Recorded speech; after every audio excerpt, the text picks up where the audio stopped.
Asifiwe milele na milele. Gloire au Seigneur pour toujours. Asifiwe milele na milele Yesu. Gloire au Seigneur pour toujours. Amen. Amen. Urwandiko Pawulo yandikiye abikorinto. L'épître de Paul aux Corinthiens, Igice ni cya 11. chapitre 11, 1 Murongo ni uwa Corinthiens, 26. chapitre 11, verset 26. Yes. Uko muzaja murya uwo mutsima mukanywera kuri ico gikombe. Uko muzaja murya uwo mutsima mukanywera kuri ico gikombe muzaba mwerekana urupfu rw'umwami Yesu kugezaho azazira. Car toutes les fois que vous mangez ce pain et que vous buvez cette coupe, vous annoncez la mort du Seigneur jusqu'à ce qu'il vienne. Iyo dusangiye ku meza y'umwami Imana, Quand nous sommes invités à la table du Seigneur, uko tugiye kubikora mu kanya gato, comme on va le faire dans un petit moment, si ukurya no kunywa gusa. ce n'est pas juste boire et manger. Paulo ahishurirwa n'umwuka wera, Paul a reçu la révélation du Saint-Esprit. aravuga ngo muzaba murimo mwerekana mwamamaza urupfu rw'umwami Yesu. Et il a dit, vous serez en train d'annoncer la mort du Seigneur Jésus. Yes, tuzaba turimo tuanonsa. Nous sommes en train d'annoncer. Tuzaba turimo twamamaza Nous sommes en train de proclamer urupfu la no mort kuzuka. et la résurrection. Urupfu no kuzuka k'umwami Yesu La mort et la résurrection du Seigneur Jésus kugeza aho azazira. jusqu'à ce qu'il vienne. Ni ukuvuga ngo ntibizahagarara na rimwe. Ça veut dire que ça ne va jamais s'arrêter. Nta muntu washobora guhagarara ngo ahaguruke umunsi umwe kuri iyi si. Tu ne peux pas te lever dans ce monde Dore ko abantu baza batinyuka byinshi parce que les gens, ils osent faire beaucoup de choses. ngo bavuge ngo agiye guhagarika kuzaza ducelebrating. Personne ne peut se lever et dire qu'il va arrêter Holy le fait qu'on va Communion. célébrer la Sainte Seine. Nta n'umwe. Personne. Itegeko ryashyizweho n'Imana. Parce que c'est un commandement qui a été donné par le Seigneur. Tuba turimo twamamaza. Nous proclamons. Twamamaza hehe? Où est-ce que nous proclamons? Tubwira ijuru ryose.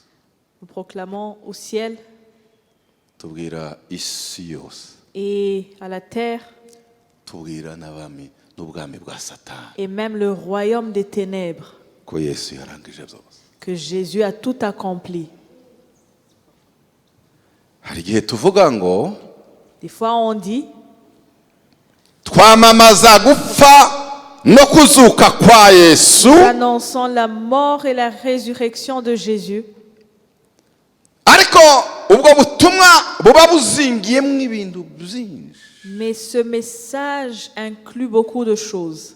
Kwamamaza gupfa no kuzuka kwa Yesu, Annoncer la mort et la résurrection de Jésus, message ubutumwa burimo le message qui est inclus bwakwandika ibitabo n'ibitabo. peut aller dans beaucoup de livres. Habe n'iki gitabo cya Bible mubona Et même cette Bible que vous voyez cyuzuye gupfa no kuzuka kwa Yesu.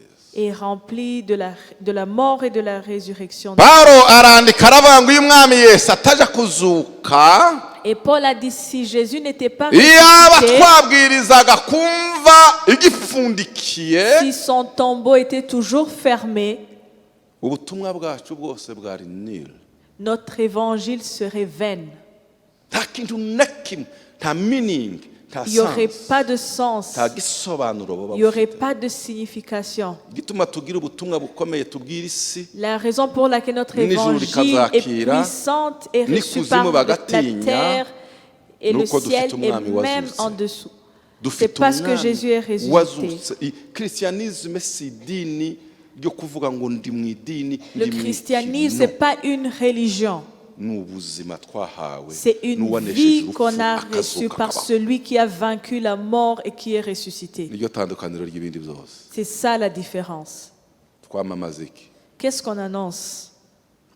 uwanditse igitabo cy'abaheburayo Celui qui a écrit l'épître aux Hébreux, yavuze ibintu byinshi. il a dit beaucoup de choses. iyo usomye igice cya 8 cy'abaheburayo Quand vous lisez le umurongo wa chapitre gatandatu 8 de l'épître aux Hébreux, aravuga ngo verset 6, ariko none umurimo Yesu yahawe urusha uwabo kuba mwiza kuko ari umuhuza w'isezerano riruta iryabo. Arakomeza kuko ryakomejwe n'amasezerano aruta aya. mais maintenant il a obtenu un ministère d'autant supérieur qu'il est le médiateur d'une alliance plus excellente qui a été établie sur de meilleures promesses.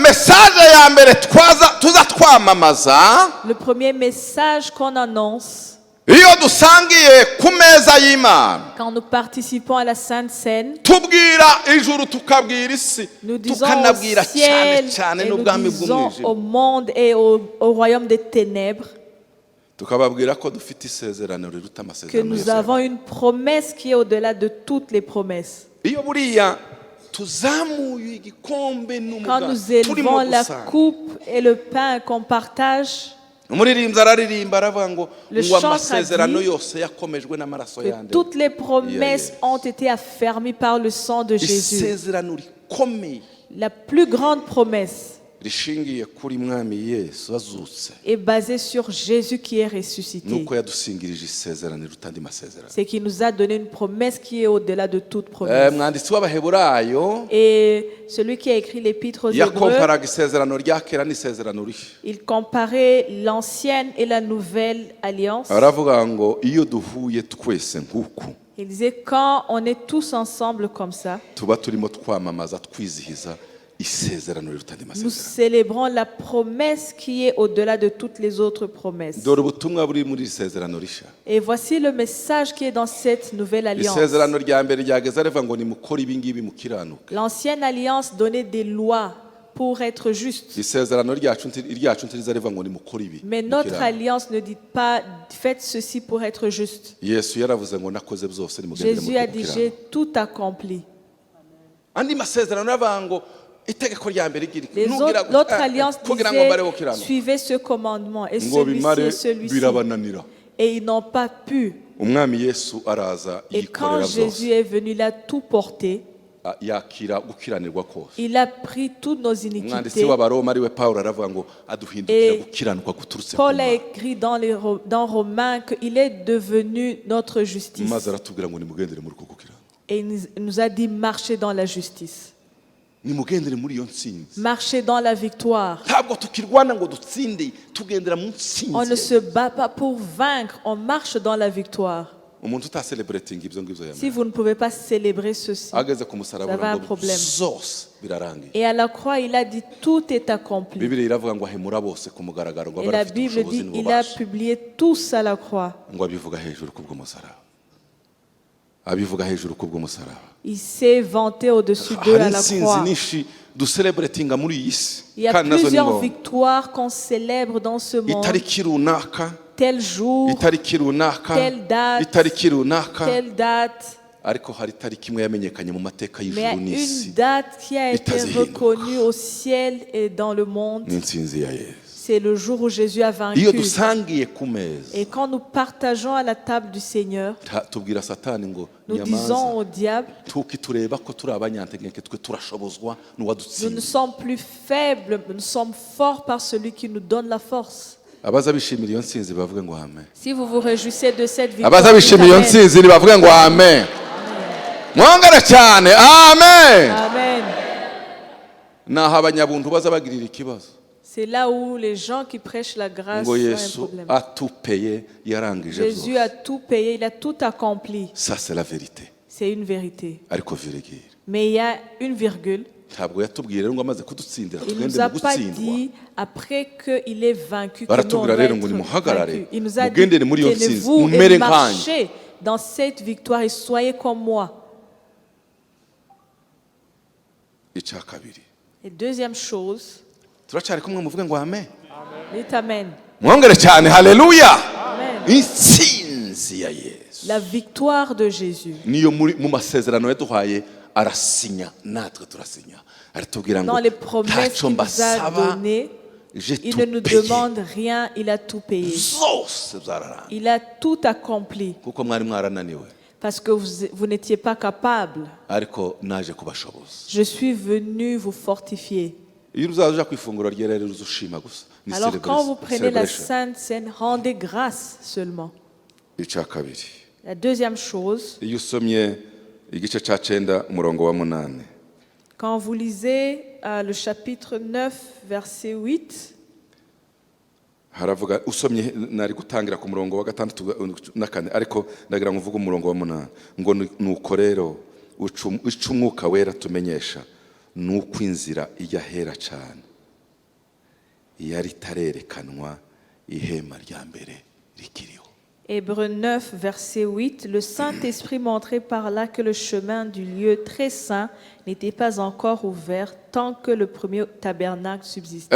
nimusoma icyo gice cyose Lisez tout ce chapitre, murabona ikindi ducelebratinga, ikindi twizihiza, vous allez voir la deuxième chose qu'on célèbre, nuko inzira ijya hera cyane c'est que le yabonetse. chemin du lieu très saint, umwanditsi w'abaheburayo aravuga ngo isezerano rya kera rigihari, tant que le premier tabernacle iyo subsistait, nzira yari ifunze, ce chemin était fermé. ariko intsinzi y'igorogota Mais à cause de la victoire à ntabwo Golgotha, yatwinjije mu ntsinzi gusa, on n'est pas seulement entré dans la victoire, yakinguye inzira yari yarabonetse. mais il a ouvert aussi le chemin. uzuvuga ngo inzira yarabonetse, Sache que le chemin est là, bibiri il zitubwira est ngo yesu ouvert. amaze gucikana, La Bible dit qu'après que Jésus hari ikintu Jésus cyari soit mort, cyarafunze inzira cyageza il y a cyerekana quelque chose qui fermait accès le chemin. impossible. C'est un accès impossible. ngo bari barashize ihema rya marifata hariya rirakinga Il y avait un ry'imira rideau qui fermait le lieu ngo très n'umutambyi saint. mukuru yageze ajyayo rimwe mu mwaka, Même le naho grand yabanje sacrificateur bamuhambiriye y allait une inzogera fois le n'umugozi mois. kuzakurura Il avait yapfuye. une corde pour le tirer s'il meurt. yesu ngo acikane, Mais quand Jésus est mort, rya hema ryama riturika risaduka le rituka rideau s'est déchiré du haut en bas. riramanuka ririka hasi, maze igice kimwe kirukanka kiyiriya, ikindi kirukanka kigiye, Le rideau maze s'est ahera hose. déchiré et le lieu très saint était harya hari ouvert. handitse accès impossible, Et ce qui accès était un possible. accès impossible handikwaho accès possible. est devenu un accès possible. ngicyo cyo yesu yakoze. C'est ce que Jésus a fait. papa wawe ntiyari kugishobora, Ton Papa père ne wawe pouvait ntiyari pas le kubishobora, faire. amafaranga yawe yari yarananiranye. Ton argent ne pouvait pas le faire. niyo mpamvu iyo turirimba ngo utagushima ninde, C'est pour cela quand on dit qui peut ne pas te louer, iyo ni celebration tugomba guhora tuhimbaza. c'est une célébration qu'on doit toujours avoir. icya gatatu, La troisième chose, muvuge ngo haleluya, dites Alléluia, mwongere cyane haleluya. dites Alléluia. reka nsome umurongo wa 11. Verset 1. ariko kristo amaze kuzuka igice cya 9 ahinduka umutambyi mukuru w'ibyiza bizaza, anyura mu ihema rirusha rya rindi gukomera no gutungana rwose, ritaremwe n'intoki. ibyo ni ukuvuga ngo ritari iryo mu byaremwe ibi, kandi ntiyinjijwe ahera cyane n'amaraso y'ihene cyangwa n'ay'ibimasa, ahubwo yahinjijwe rimwe n'amaraso ye, amaze kutubonera gucungurwa ku iteka. 13 none ubwo amaraso y'ihene n'ay'amafizi n'ivu ry'inka yiriza iyo biminjiriwe kubahumanye ko byeza umubiri ugahumanuka, kanswe amaraso ya Kristo witambiye Imana itagira inenge, kubw'umwuka w'iteka tazarushaho guhumanura imitima yanyu akayezaho imirimo ipfuye, kugira ngo mubone uko mukorera Imana ihoraho.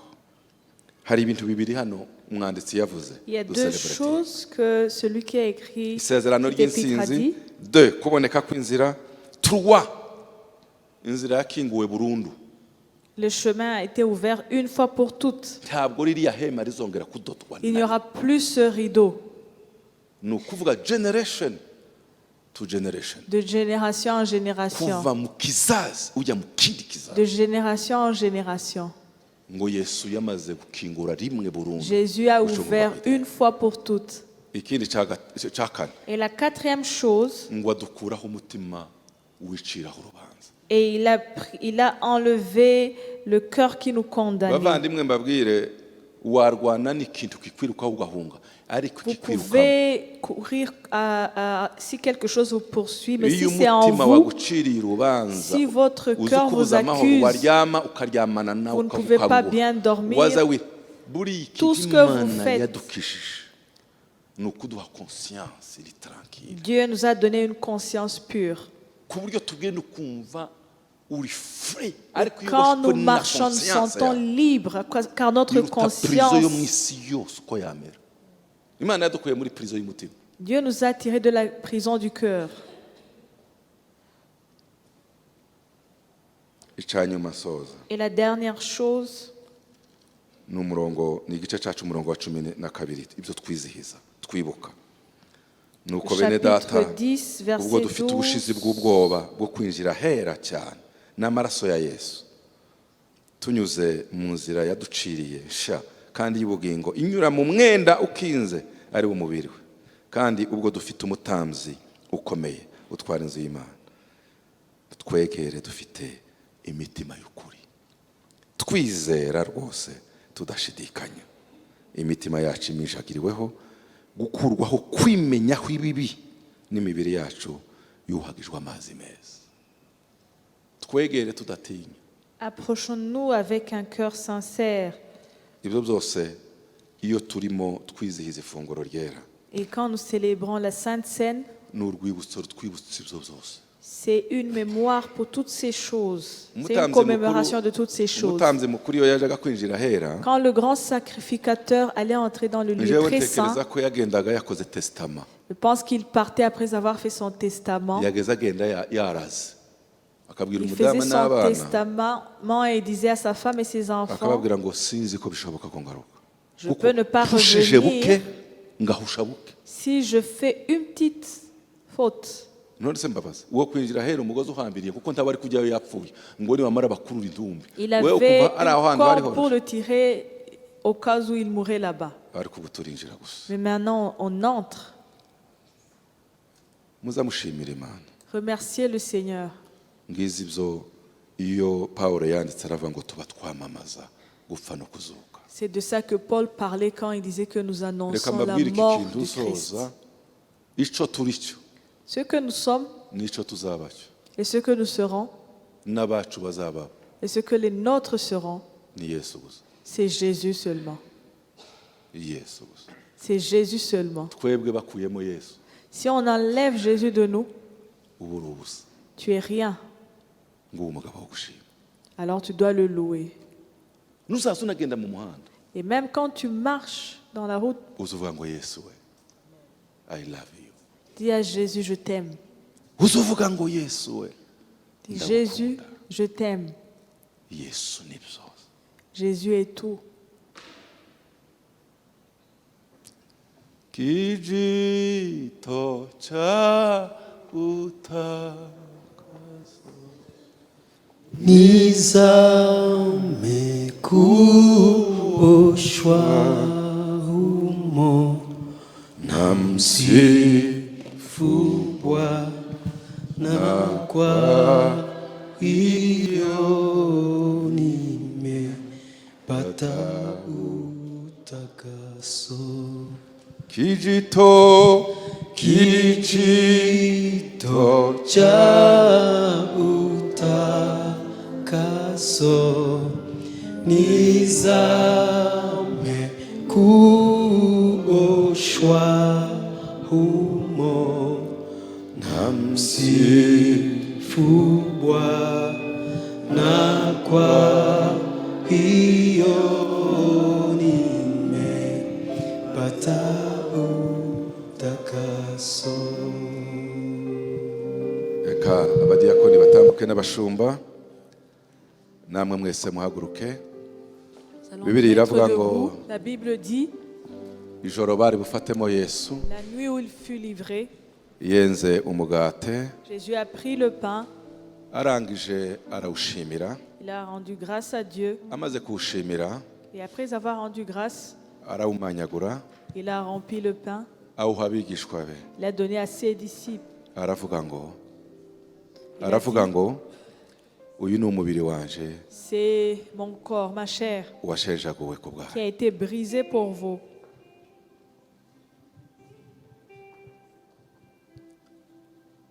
Mana yo mu ijuru turagushimiye, tugiye gusangira twamamaza ubutumwa bwiza.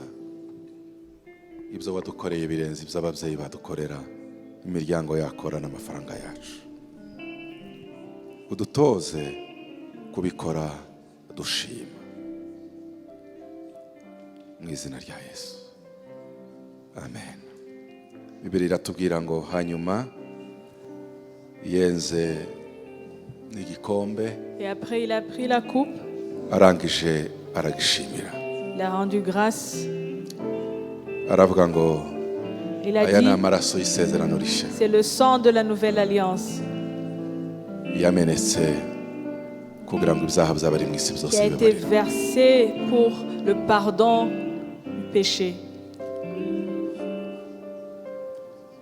Mana yo mu ijuru turagushimiye, Seigneur, nous te remercions. udutoze gusangira kuri iki gikombe, Apprends-nous à partager cette coupe twibuka ineza yawe n'urukundo en rwawe, se souvenant de ta bonté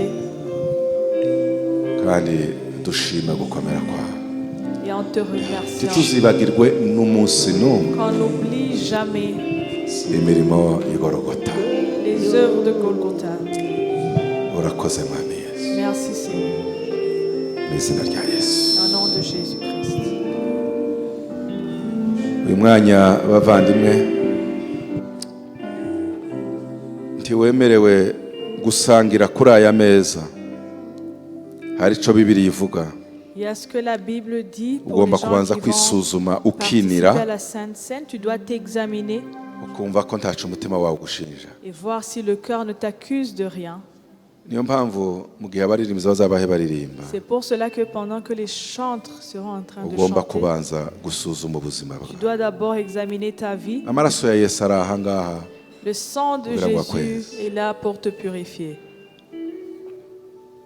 ikindi dusangira n'abakiriye Yesu nk'umukiza n'umwami, Nous partageons avec ceux qui ont reçu Jésus comme leur Seigneur et kandi Sauveur bakabihamya bajya mu mazi menshi. et qui l'ont témoigné par le baptême. Ntabwo tureba idini runaka, On ne regarde pas telle religion, ni uko ugomba kuba warizeye Yesu mais tu dois croire en Jésus ukabihamisha kujya mu mazi et que menshi. tu témoignes par le baptême. Ariyo sinye extérieure y'uko wapfanye na Yesu, C'est un signe extérieur qui montre que tu es Ugahambanwa mort nawe, avec Jésus, tu as été ukazukana enterré nawe. avec lui et que tu es ressuscité avec lui. kandi Bibiliya iravuga ngo wasuzuguye agapfa gufata gusa Et la Bible dit que ceux qui méprisent et participent indignement, bimugiraho ingaruka.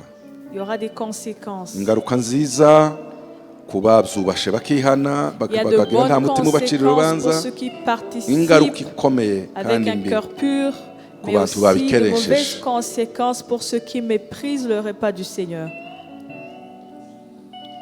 abadiyakoni bitegura gutanga ifunguro ryera. Alors que les diacres se préparent à distribuer la Sainte Seine, Ndasaba ko ubanza gufata je vais vous demander à prendre iminota mike ya meditation quelques usuzuma minutes ubuzima pour bwawe. méditer et examiner votre vie. Nsaba na Shekina ituyobora Et Shekinah va nous conduire mu ndirimbo ya meditation dans une, n'ifunguro un ryera cantique de dukomeza méditation gusangira twese avant dutuje qu'on imbere puisse y'Imana, partager ensemble. kandi mwakire amasezerano yanyu kuri Et uyu munsi. recevez vos promesses. Abari barwaye babe bazima mu Ceux izina qui rya étaient Yesu. malades, qui puissent être Abari guéris. bafite intege nke mu buryo bw'umwuka Ceux qui muhembuke mu étaient izina rya faibles Yesu. spirituellement puissent être édifiés. Mwakire amasezerano yanyu yose uko Recevez yuzuye toutes vos promesses muri iki gikorwa cy'ifunguro ryawe. par cet acte de la Imana Sainte Seine. ibagirire neza mu Que izina Dieu rya vous Yesu. bénisse.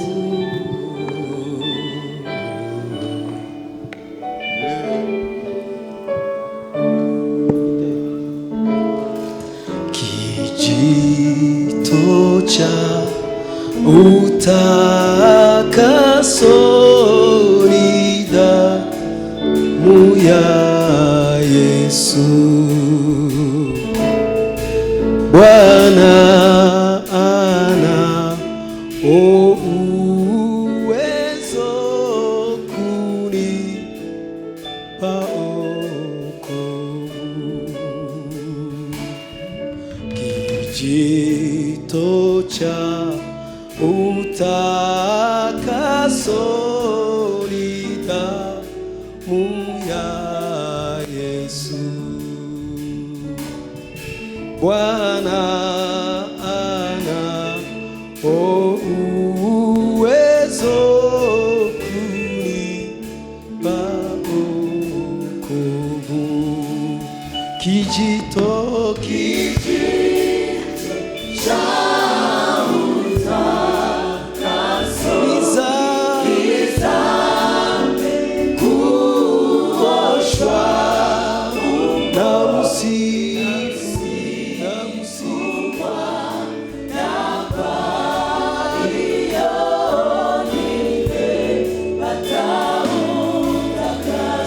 tena namsifu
namsifu Bwana kwa hiyo nimepata utakaso. Namsifu Bwana kwa hiyo nimepata utakaso. Ya soko ya maraso nishiremo olespita damushima Yesu kutayonara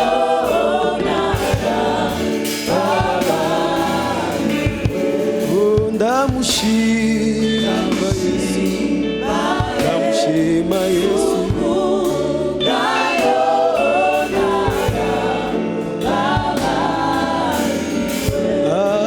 ndamushima Yesu ndamushima Yesu kugayonara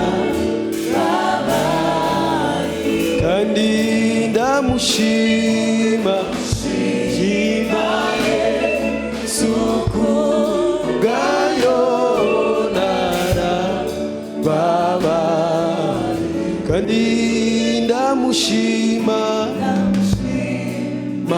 Yesu kugayonara Baba tena namsifu Bwana kwa hiyo nimepata utakaso. Shima Yesu kugayonara Baba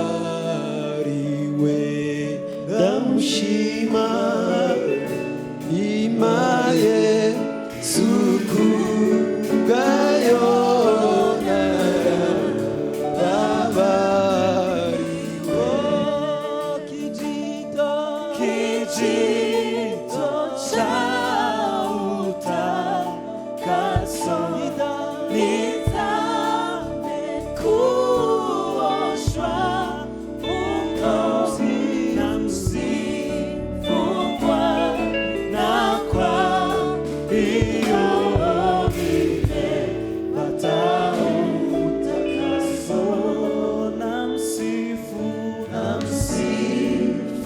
Bwana, kwa hiyo nimepata utakaso. Damu ya Yesu, damu ya Yesu, damu ya Yesu husafisha kabisa. Damu ya Yesu,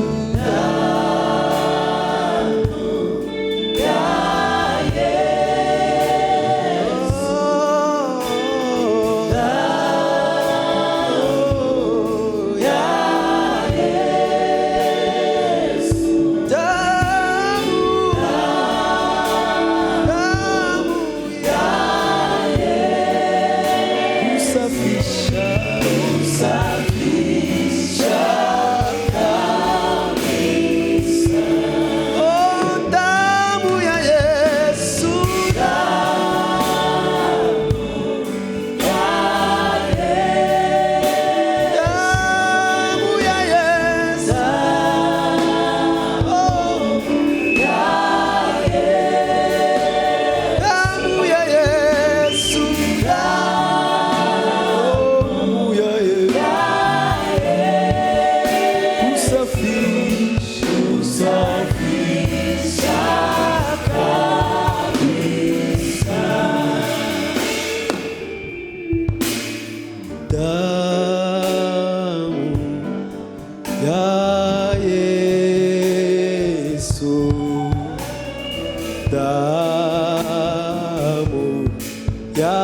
ya Yesu, damu ya Yesu husafisha kabisa. Damu ya Yesu, damu ya Yesu, damu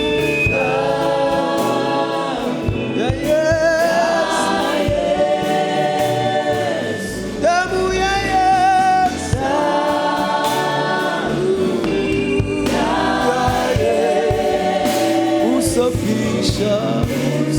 husafisha kabisa.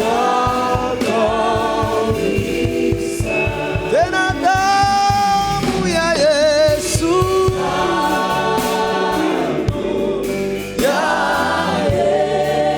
oh, damu ya Yesu,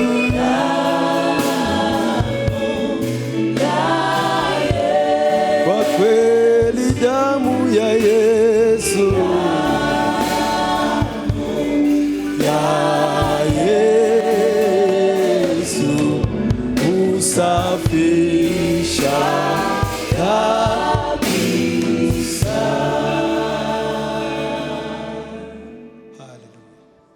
buri wese fata umwanya muto agira icyo avuga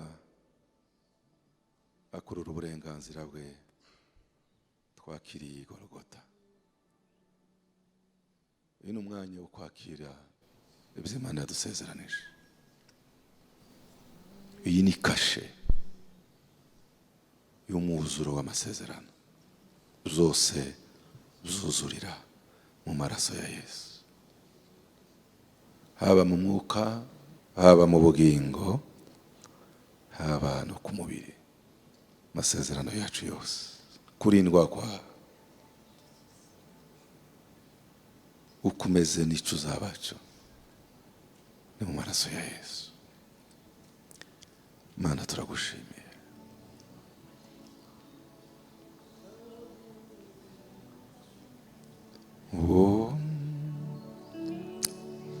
Uyu mwanya ndagira ngo dusangire twese umugati.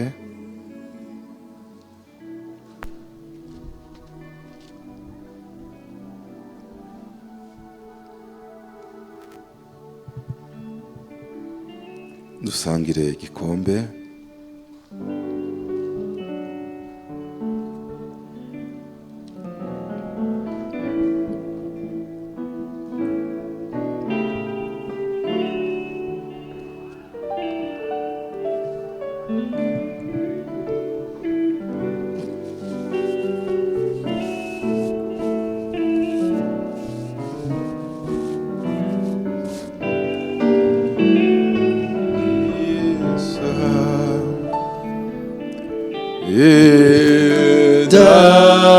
Damu ya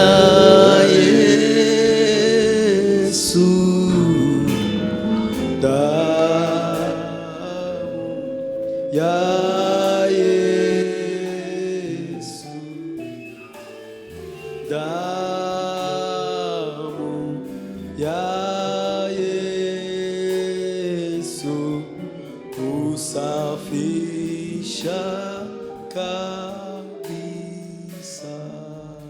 Mana yo mu ijuru turagushimiye kubera amasezerano yose uduhaye twakiriye, kubera gusangira muri aya meza twamamaza gupfa no kuzuka kwawe. Urakoze ko intsinzi yawe izahorana natwe, urakoze ko intsinzi yawe izahorana natwe mwana. Oh, intsinzi ya Yesu, intsinzi ya Yesu ihorane n'iteraniro ryose, abapapa ihorane n'abamama, abahungu n'abakobwa, itorero ryose muri rusange. Urakoze mwami, urakoze. Cyubahiro n'ishimwe bibe byawe none n'iteka ryose, kubwa Yesu Kristo umwami wacu. Amen. Amen. Amen. Amen. Nakira uburenganzira bwanyu bwose muri Yesu. Recevez tout votre droit en Jésus-Christ. Amen.